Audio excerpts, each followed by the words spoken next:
A partir de agora, você acompanha o programa Informe-se Bem com Karina Cato, aqui na Rádio Cultura e Portal RC1.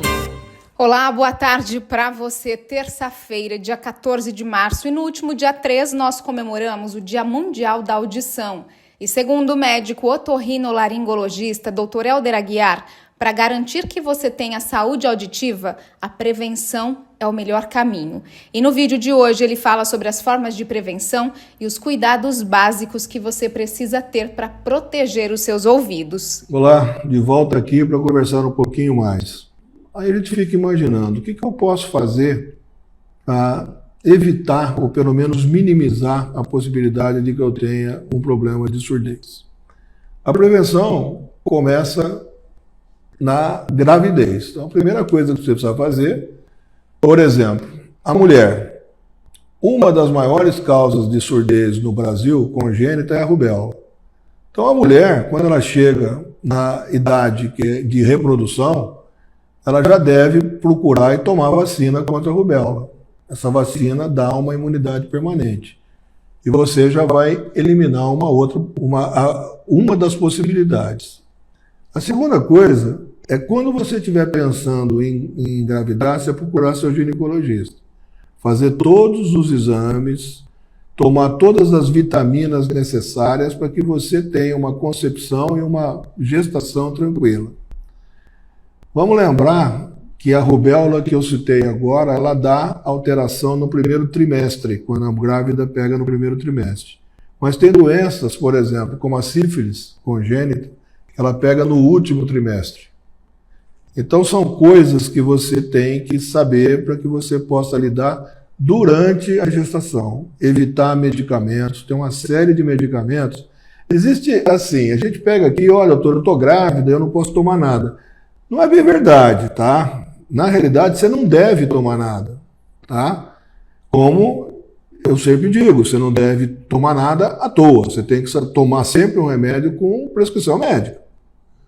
Mas alguns medicamentos você pode, sem problema nenhum. Agora, alguns antibióticos, alguns anti-inflamatórios, alguns medicamentos realmente podem dar alteração de má formação e entre as más formações, a má formação na orelha média ou na orelha interna.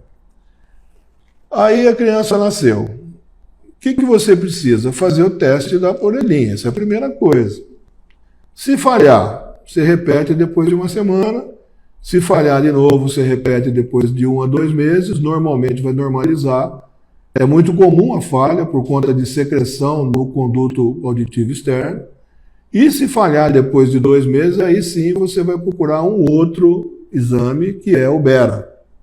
Esse exame vai te dizer realmente se você tem alteração ou não. Quais os fatores de risco ligados ao nascimento? Gemelar é sempre uma possibilidade, prematuridade e a icterícia neonatal, que é a criança que fica amarelinha, vai ter que fazer banho de luz, vai ter que fazer essas coisas todas. Isso não significa que a criança gêmea, prematura e a que ficou ictérica vai ter alteração.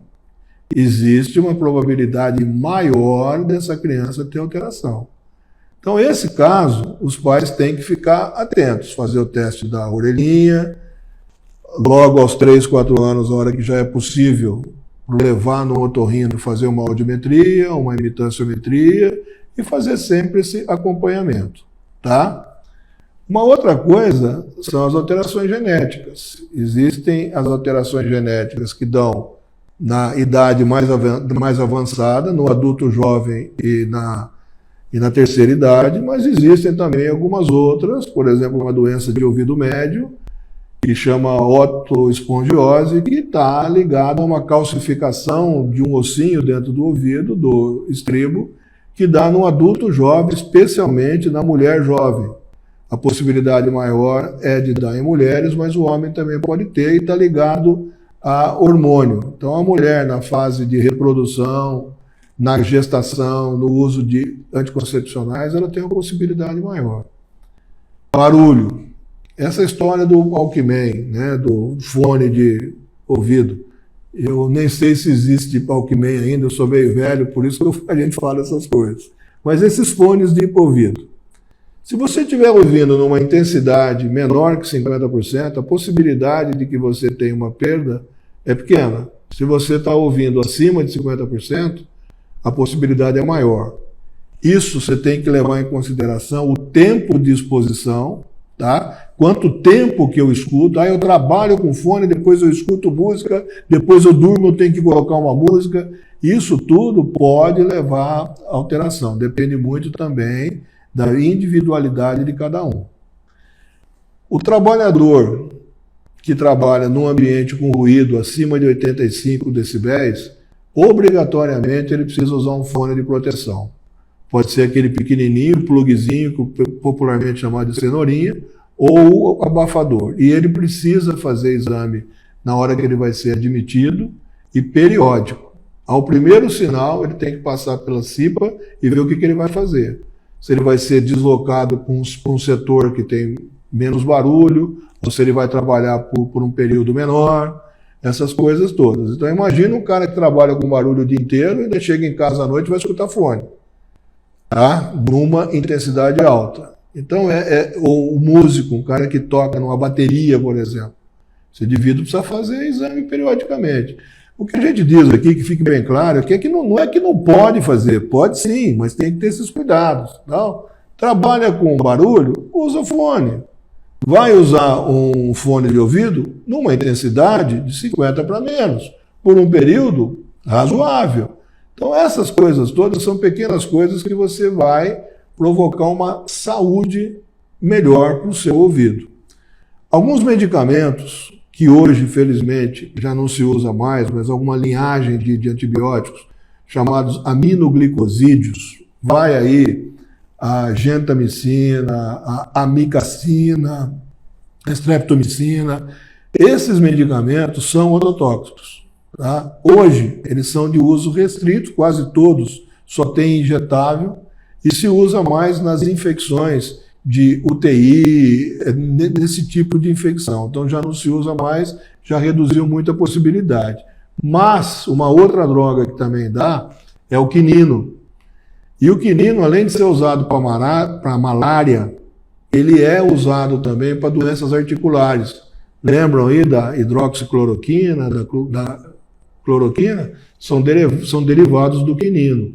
Por isso que se falou durante muito tempo que a cloroquina era uma droga usada para malária. Porque o pessoal que vai para o Mato Grosso, vai para o garimpo, tá? Esse pessoal pega a malária 2, 3, 4, 10 vezes. Eu já vi vários casos aqui.